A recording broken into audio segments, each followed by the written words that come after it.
Mumbai police के commissioner रहे राकेश मारिया, जिन्होंने 1993 में मुंबई बम धमाकों से लेकर 26/11 के आतंकी हमलों तक की जांच में एक बेहद बड़ी भूमिका निभाई, उन्होंने हाल ही में एक इंटरव्यू में क्यों कहा कि अंडरवर्ल्ड अभी खत्म नहीं हुआ है। आज इसी पर करेंगे बात और बताएंगे आपको अंडरवर्ल्ड की वो कहानी जिसे आपने कभी बड़े पर्दे पर देखा होगा। मुंबई के अंडरवर्ल्ड की कहानी किसी एक डॉन की नहीं है, ये 7-8 दशक का पूरा स्क्रीन प्ले है। वर्दा भाई से लेकर हाजी मस्तान, करीम लाला, मान्या सुर्वे, दाऊद, अरुण गवली, छोटा राजन, अबू सलेम और आज लॉरेंस बिश्नोई तक। आप ये पूरी वीडियो देख लेंगे तो मुंबई पुलिस का कोई पुराना केस, कोई फिल्म, किसी अखबार की कोई हेडलाइन सब अचानक से थोड़ा और ज़्यादा क्लियर लगने लगेगा, क्योंकि आज हम A to Z टाइमलाइन खोलने वाले हैं। कब सिर्फ शराब की तस्करी थी, कब सड़कों पर दिन दहाड़े शूट आउट हुआ, कब शहर से बाहर बैठकर टेरर प्लान किया गया और आज किस लेवल पर ये नेटवर्क चल रहा है। नमस्कार, मेरा नाम है हर्षवर्धन सिंह और आप देख रहे हैं दी एज। शुरुआत जब भाऊ लोकल था 1950 से 1960 तक। सबसे पहले जाना पड़ेगा उस मुंबई में जिसे तब बम्बई कहते थे। आज जिस शहर को हम फाइनेंस कैपिटल बुलाते हैं, उस वक्त ये इंडिया का स्मगलिंग हब भी था, खासकर बंदरगाह और डॉक एरिया की वजह से। इस दौर के 3 बड़े नाम थे: वर्दा भाई, वरदराजन, मुदलियार। बेस था ईस्टर्न सबर्ब्स, अंतोप हिल, महुल, ट्रॉम्बे, गोवंडी, धरावी साइड। धंधा था शराब की तस्करी, बाद में डॉक से माल चोरी, कंटेनर से सामान गायब करना। उसकी ट्रिक क्या थी?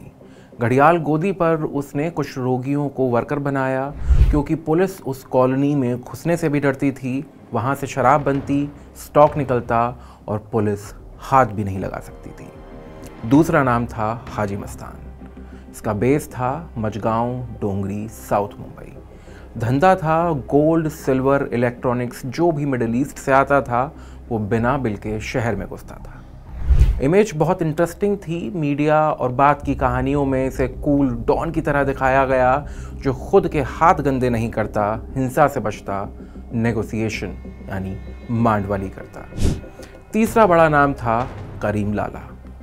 ओरिजिन था अफगानिस्तान का पठान, कुनार रीजन से। बेस था डोंगरी, तंडेल स्ट्रीट, खड़क, नागपाड़ा सर्कल। धंधा था शराब का, जुए का, देह व्यापार का, जो कि बाद में ड्रग्स में तब्दील हो गया। इसका रोल बड़ा अहम था। मुंबई में आए पठान कम्युनिटी के सरदार की तरह प्रोटेक्शन, झगड़े सुलझाना, कर्ज देना, उधार वसूलना, ये था इसका धंधा। ये तीनों आपस में एक अनकहा कोड फॉलो करते थे। इलाका बटा हुआ था, लोग बटे हुए थे और धंधा बैलेंस में था। कोई किसी की टेरिटरी में पैर नहीं रखता था। ज़्यादातर के लिए ऑनर और ज़ुबान अभी भी मायने रखती थी। शक्ल से क्रिमिनल थे पर अपने लिहाज से उसूलबाज। फिर आया 1975 से 1977 का इमरजेंसी का दौर। सरकार ने मीसा जैसे कड़े कानूनों के तहत कई पुराने स्मगलरों को और डॉन्स को उठाकर अंदर डाल दिया। हाजी मस्तान जैसे बड़े नाम सीधे जेल पहुंच गए। इसी से बना एक पावर वैक्यूम। ऊपर की कुर्सी खाली हुई, नीचे से नई जनरेशन चढ़ने लगी। यहीं से कहानी में एंट्री होती है डोंगरी के एक पुलिस कांस्टेबल के बेटे की, नाम दाऊद इब्राहिम कासकर। बैकग्राउंड: पिता पुलिस में हेड कांस्टेबल थे, परिवार नागपाड़ा डोंगरी साइड का था। शुरुआती काम नकली विदेशी कपड़ा बेचना, छोटा मोटा गुंडागर्दी का काम करना, फिर गल्फ वीज़ा का बिजनेस यानी लोगों को सऊदी और यूएई भेजना। शुरुआत में दाऊद भी कई लोकल गुंडों जैसा ही था, पर 2 चीज़ें अलग थीं: दिमाग जो नेटवर्क सोचने वाला था और सर्वाइवल, झटके खाने के बाद भी खतरनाक बने रहना। 1981 में उसके बड़े भाई शब्बीर को कोर्ट के बाहर गोली मारकर हत्या होती है। ये काम होता है पठान गैंग के कुछ लोगों के जरिए। वहीं से दाऊद का फोकस छोटा गुंडा से क्लियर दुश्मन दोस्त की लिस्ट, ये बनाने वाले बड़े खिलाड़ी में बदल जाता है। डोंगरी, नागपाड़ा, पायधुनी, वीपी रोड, बायकुला, हर जगह से वो अपना डी कंपनी नेटवर्क खड़ा करता है। पुराने पठान गैंग के कई महत्वपूर्ण चेहरे 1980 के दौर में मारे गए, भाग गए या साइडलाइन हो गए और मुंबई की गलियों में नया डॉन बन चुका था। जिसके बाद आता है 1980 का दौर, गैंग वॉर, एक्सटॉर्शन और शहर पर दहशत। 1980 के दौर की मुंबई के बारे में आपने कई बार पढ़ा या सुना होगा कि दिन दहाड़े शूटिंग हुई, कोर्ट के बाहर मर्डर हुआ, होटल, बार, बिल्डर, बिजनेसमैन सब पे प्रोटेक्शन मनी के लिए कॉल्स जाते थे। इसके कुछ की पॉइंट्स थे। कोर्ट के अंदर तक हत्याएं, जैसे अमीरजादा जैसे गैंगस्टरों की ओपन शूटिंग, जिससे मैसेज गया कि जहां चाहें वहीं मारेंगे। लोकल लेवल पर छोटा राजन, बड़ा राजन, अश्विनी नायक, अरुण गवली जैसे नाम उभरने लगे, जो या तो डी कंपनी के साथ जुड़े थे या बाद में उसके खिलाफ हो गए। यहीं से एक और धुरी खड़ी होती है, अरुण गवली और बायकुला कंपनी। जन्म हुआ 1955, लोकल मराठी मिल वर्कर्स के बीच से निकला। शुरुआत की क्रॉम्पटन ग्रीव्स में जॉब करके, फिर मिल बंद हुई, बेरोजगारी आई, लोकल बदमाशी करनी शुरू करी और फिर बायकुला कंपनी में एंट्री हुई। बायकुला कंपनी क्या थी? तो राम नायक और बाबू रेशमी के साथ मिलकर सेंट्रल मुंबई, जिसमें बायकुला, परेल, लालबाग और दादर का इलाका आता है, इसमें लोकल मराठी गैंग। बाद में राम नायक एनकाउंटर में मारा गया। गवली दगड़ी चौल से अपना पूरा साम्राज्य चलाने लगा। चौल को किले की तरह मॉडिफाई कर दिया गया था। चीज़ों के नीचे छिपने की जगह थी, सीक्रेट रूट थे और सकरी गलियां थी। शुरुआती दौर में गवली और डी कंपनी के रिश्ते दोस्ताना थे, लोकल शूटर सप्लाई करना, काम करना, लेकिन बाद में दोनों में टकराव हुआ और मुंबई की सबसे खतरनाक गैंग वॉरों में से एक इसी राइवलरी से निकली।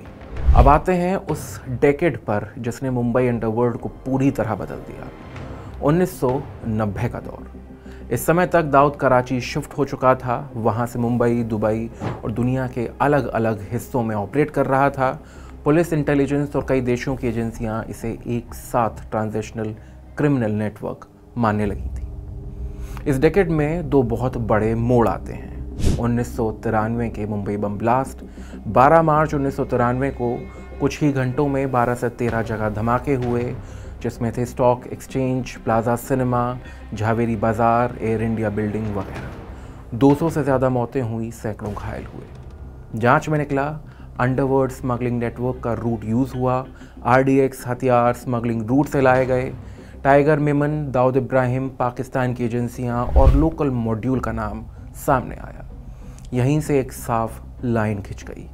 पहले तक अंडरवर्ल्ड पैसे के लिए था, अब टेरर में एक्टिव पार्टनर बनता दिख रहा था। और दूसरी बड़ी चीज़ थी लो इंटेंसिटी ब्लास्ट और डॉक्टर जलीस अंसारी। 1988 से 1994 के बीच देश भर में छोटे छोटे कई ब्लास्ट हुए। मुंबई, हैदराबाद, कुछ और शहर। जांच में नाम निकल कर आया, doctor Jalees Ansari, MBBS doctor, जिसने खुद लिखित में कबूल किया कि उसका मकसद सिर्फ पैसा नहीं, सरकार और समाज से बदला लेना था। ये वो मोड़ है जहां पुलिस साफ कहने लगी कि अंडरवर्ल्ड से पूछताछ कराओ। पैसे के लिए काम करने वाले ज़्यादातर लोग टूट जाते हैं, बोल देते हैं, लेकिन टेरर नेटवर्क और आइडियोलॉजी वाले लोग ये एकदम अलग गेम है, ये ब्रेन वॉश्ड हैं, इतना आसानी से नहीं टूटते। यानी 90 के दशक में अंडरवर्ल्ड सिर्फ रैकेट नहीं रहा, कई मामलों में वो टेरर इंफ्रास्ट्रक्चर का हिस्सा बना। जिसके बाद आया पुलिस का जवाब। इसी 1990 के दशक के बीच और आखिर तक मुंबई पुलिस ने भी गियर बदला। पहला बड़ा हाई प्रोफाइल एनकाउंटर हुआ मान्या सुर्वे का 1982 में वडाला में, जिसमें एनकाउंटर मॉडल की शुरुआत हुई। यह एनकाउंटर इसाक बागवान की टीम ने किया था। माया डोलस एनकाउंटर हुआ, जिसे किया ACP AA खान और इंस्पेक्टर कविराज पाटिल की टीम ने। बाद में 90 के दौर में ही अलग अलग स्पेशलिस्ट सामने आए, जिसमें प्रदीप शर्मा, दया नायक, प्रवीण पाहूजा, ये कुछ बड़े नाम बने। इन्होंने सिस्टमैटिकली गैंगस्टरों को या तो ख़त्म कर दिया या शहर छोड़ने पर मजबूर किया। साथ में आया MCOCA, Maharashtra Control of Organised Crime Act, जिससे अंडरवर्ल्ड के खिलाफ केस सिर्फ IPC नहीं, ऑर्गेनाइज्ड क्राइम लेवल पर बनने लगे। अब बात करते हैं आज के चेहरे की। आज कैसा है अंडरवर्ल्ड? अक्सर आप सुनते होंगे कि अब तो मुंबई का अंडरवर्ल्ड खत्म हो गया है। कई सीनियर पुलिस अफसर साफ कहते हैं ये सोच आधी अधूरी है। आज जिस नाम की सबसे ज़्यादा चर्चा है वो है लॉरेंस बिश्नोई की। बेस है पंजाब, हरियाणा, राजस्थान बेल्ट पर ऑपरेशंस पूरे नॉर्थ इंडिया, ऑनलाइन स्पेस और एंटरटेनमेंट इंडस्ट्री तक फैला हुआ है। टूल्स की बात करें तो सोशल मीडिया की धमकियां, सिंगर सेलिब्रिटीज़ को टारगेट करना, वीडियो मैसेज के ज़रिए पब्लिक में इमेज बनाना, विदेश में बैठे आकाओं से फंडिंग और टेरर जैसी स्ट्रेटजीज़। कई पुलिस अधिकारियों ने ये भी पॉइंट उठाया है कि डी कंपनी और पुराने मुंबई नेटवर्क को जो बचे कुचे लोग रियल एस्टेट या छोटे नेटवर्क में रह गए थे, उन्हें नए गैंग्स कभी कभी लिंकेज के तौर पर यूज़ कर सकते हैं, चाहे स्मगलिंग चैनल्स हों या लोकल शूटर्स। बड़ा फ़र्क ये है कि पहले डॉन खुद डोंगरी या नागपाड़ा में बैठते थे। आज का गैंग लीडर कई बार जेल, हाई सिक्योरिटी या विदेश में बैठे बैठे टेलीग्राम, व्हाट्सएप से शूट आउट तक का प्लान कर लेता है। अगर इस पूरी टाइमलाइन को एक लाइन में समझना हो तो पहले मुंबई का अंडरवर्ल्ड एक लोकल दुकान था, वर्दा भाई का ठेका था, हाजी मस्तान का गोदाम और करीम लाला के जुए खाने। फिर वो एक नेशनल चेन बना, D company, Byculla company, rivals gang encounter. फिर उसने फ्रेंचाइजी खोल ली, कराची से टेरर, गल्फ से हवाला, बॉलीवुड से ब्रांडिंग, दुनिया भर से लिंक। और आज ये network WhatsApp, crypto, real estate, Punjabi pop culture और सोशल मीडिया धमकियों के ज़रिए काम कर रहा है। आपको क्या लगता है, क्या अंडरवर्ल्ड सही मायने में ख़त्म हो चुका है या फिर ये बस मुखौटे बदलने वाली बात है? आप अपनी राय हमें कमेंट बॉक्स में बता सकते हैं। अगर वीडियो अच्छा लगा हो तो इसे लाइक करें, अपनों के साथ शेयर करें और ऐसे ही वीडियोस को लगातार देखते रहने के लिए DH को फॉलो और सब्सक्राइब करना ना भूलें।